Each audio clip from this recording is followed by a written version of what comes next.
Olá, meu nome é Matheus, eu sou estudante de Sociologia e eu estou fazendo esse vídeo com a ideia de contar um pouco a história do que aconteceu na Grécia Antiga, como que surgiu aquela ideia de democracia ateniense, todo o reflexo que isso vai trazer para o mundo contemporâneo, ou seja, né, os governos que hoje em dia são baseados por uma ideia de isonomia, uma ideia de que a formulação das leis tem que surgir a partir do debate e que os indivíduos e que os cidadãos têm a participação política, eles têm o direito à tomada de decisão e a escolher os seus representantes. Bom, a gente tem que ter em mente que em Atenas já existia uma carga burocrática muito grande no próprio governo, ou seja, para tu lidar com os assuntos do Estado, tu já deveria exercer um papel de cidadão, tu já deveria ter uma carga cultural. Então era comum que o indivíduo soubesse ler, soubesse escrever, tivesse contato com a arte, com as esculturas, com o próprio teatro, coisas que, com o passar do tempo, fizeram os próprios cidadãos atenienses pensarem o que eles estavam vivendo naquela realidade, qual seria a melhor forma de governo para Atenas. Somando isso, a gente tem que relatar que Atenas já vinha de diversos governos autoritários, diversas tiranias que excluíam a participação popular e pensavam apenas em aumentar os territórios gregos e conseguir uma carga de impostos maior, levando a ter mais escravos, mais concentração de renda, construindo aqueles mausoléus, aqueles templos que estão de pé até hoje. E tudo isso era muito fruto de trabalho escravo e a conquista dos territórios de outras penínsulas, de outras áreas ali do mar Mediterrâneo.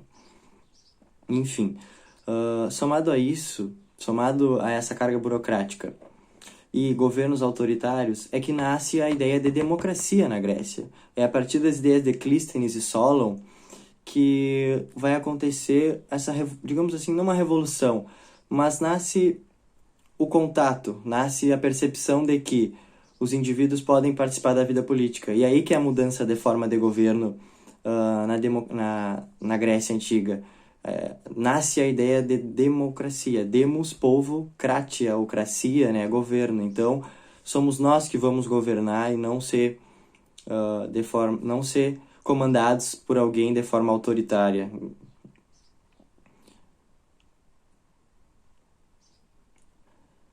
Então, com isso, a gente tem que ressaltar o que é ser cidadão em Atenas, né? Nem todo mundo era classificado como cidadão. Eram excluídos mulheres, escravos, negros.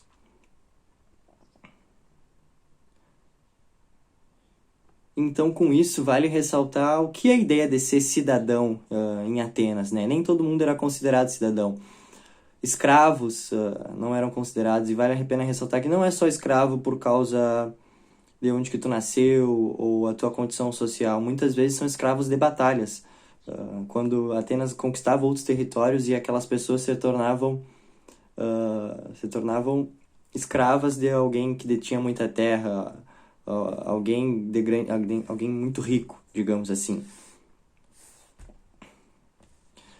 Então vale ressaltar o que é a ideia de ser cidadão em Atenas, que nem todo mundo era considerado cidadão. Uma grande parte da população era excluída, digamos assim, só 20% do povo ateniense era considerado cidadão, ou seja, podia fazer a coisa mais importante durante aqueles 200 anos de democracia, que era participar da vida política. Quem conseguia participar da vida política tinha um prestígio, tinha um brio que nem todo mundo conseguia na sua vida. Então, os cidadãos eram aqueles homens livres, nascidos em Atenas, com determinada propriedade de terra, que tinham tempo livre para pensar, ou seja, eles detinham o ócio, eles não trabalhavam. É nessa época que nasce a concepção, a ideia de negócio. Quem tem um negócio, quem não tem tempo livre, não vai ter tempo para pensar, não vai ter tempo para participar da vida pública, tomar as decisões tão importantes para Atena. Então, ser cidadão ateniense era a coisa mais importante, tu poder participar, tu exercer a tua cidadania, tu modificar as leis, tu participar de um juizado, tu mudar a situação, tu participar do governo era algo muito importante e de um grande prestígio, coisa que mulheres, coisa que escravos, coisa que estrangeiros, ou seja, aqueles que não nasceram em Atenas, Atenas por ser uma metrópole muito grande, tinha idas e vindas, era um movimento muito grande de pessoas que vinham de todo o mar Mediterrâneo. Então, tinha o prestígio quem era nascido em Atenas e que tinha uma carga que tinha que podia participar dessa situação. Outra coisa que a gente tem em mente é que eles viviam uma democracia direta ou até mesmo participativa, mas diferente do que acontece hoje em dia, que é uma democracia representativa, onde a gente escolhe os nossos representantes a partir do voto e eles vão exercer a sua função política, eles que vão tomar a decisão a partir da nossa escolha. Então a gente está confiando eu estou confiando, estou dando o meu voto para aquele cidadão que ele me represente numa assembleia, que ele me represente na Câmara de Vereadores, no Poder Executivo, no Poder Legislativo. Coisa que em Atenas acontecia de uma forma diferente. Os próprios cidadãos se reuniam na Ágora, eles se reuniam nas praças públicas para tomar as decisões do governo. Eles eram o governo, então eles podiam se reunir em 2, 3, 4, 5 mil pessoas para decidir, às vezes, assuntos não tão complicados, eram questões mais simples. O que a gente vai fazer nessa praça? Que construção a gente vai ter agora? Quantas pessoas nós vamos mandar para a guerra? Eram questões, às vezes, diretas, assim, eram coisas mais óbvias, mas que tinham que passar pela aprovação da Assembleia e depois por toda a população ateniense que tinha o direito de participar disso. É aí também, nesse momento, que nascem os primeiros marqueteiros, digamos assim, ou seja, aquelas pessoas que são os professores, são capazes de treinar os políticos. Porque como a ideia do debate surge e as pessoas agora têm o direito à fala, é primordial que se tenha uma oratória. Então, é papel dos sofistas ensinar aqueles que querem participar da vida pública a ter uma oratória digna, a ter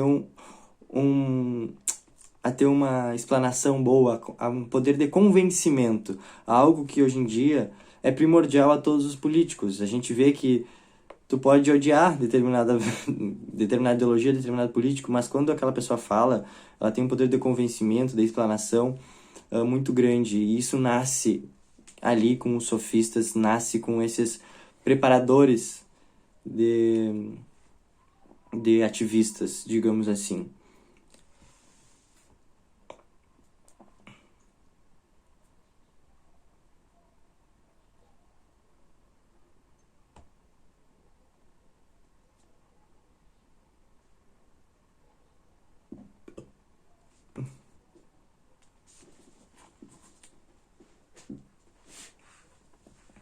Os nossos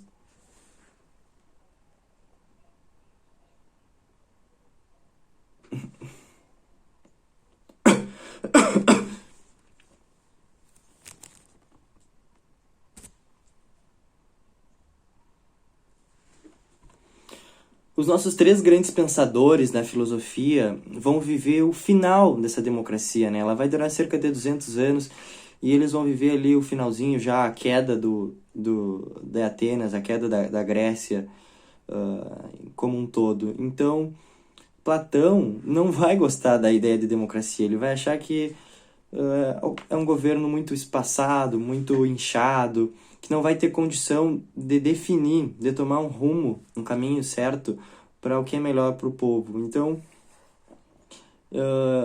Platão também foi...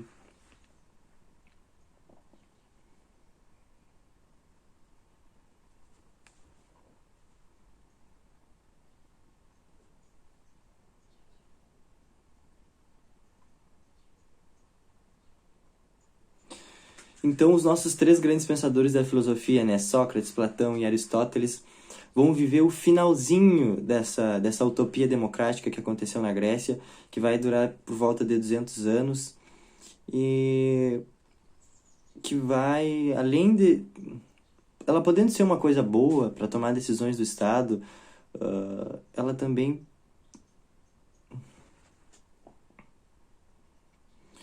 Os nossos três grandes pensadores da filosofia, né, Platão, Sócrates, Platão e Aristóteles, vão viver o final dessa ideia democrática, o meio para o fim. E para todos eles não vai ser a melhor forma de governo, algo que hoje em dia a gente olhando parece bem estranho, mas eles tinham a ideia de que aquilo seria uma forma muito inchada, muito espaçada, que não iria ter a ideia de um foco central, que é algo que uma monarquia, que tivesse uma assembleia sempre junta para auxiliar o rei ou o imperador, ou até mesmo a ideia da sofocracia de Platão, de que... Bom, os nossos três grandes pensadores da filosofia vão viver esse final, ou essa metade do final da democracia em Atenas, porque... Bom, os nossos três grandes pensadores da filosofia, Platão... Bom, os nossos três grandes pensadores da filosofia, Sócrates, Platão e Aristóteles, vão viver ali o final da democracia na Grécia, né? Que vai ter cerca de 200 anos e eles vão participar do meio para o final. Então, a gente tem que ter ideia que o primeiro deles, que foi Sócrates, e que era uma pessoa muito crítica e até de certo ponto debochada com tudo que acontecia, ele era um... Eu costumo pensar que Sócrates foi o primeiro hippie, porque ele era todo largadão, ele andava mal vestido, ele não se importava com o que os outros iam pensar dele, mas ao mesmo tempo ele confrontava todas as ideias que tentavam impor a ele. Então era comum ver Sócrates debatendo nas praças, debatendo com quem quer que fosse, ideias sobre política, sobre a vida, sobre religião, sobre os deuses, né, que compunham a Grécia, e muitas vezes ele incomodava as pessoas. Ele era tido meio que como um maluco, assim, mas o povo ateniense às vezes não dava tanta bola para ele, deixava ele ali quieto na dele, até que ele é acusado de corromper os jovens em Atenas, e por votação, olha só, a ideia de democracia nem sempre ela é a melhor de todas, mas por votação, Sócrates foi condenado à morte e morto envenenado.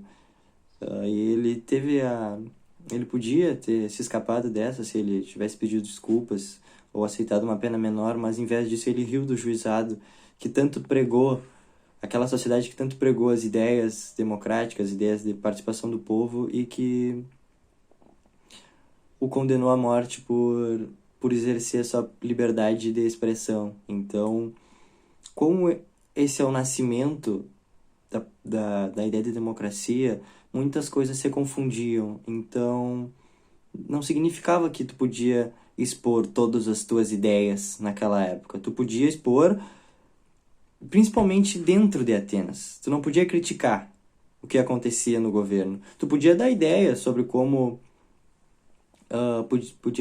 sobre como melhorar as políticas públicas ou sobre o que fazer na guerra.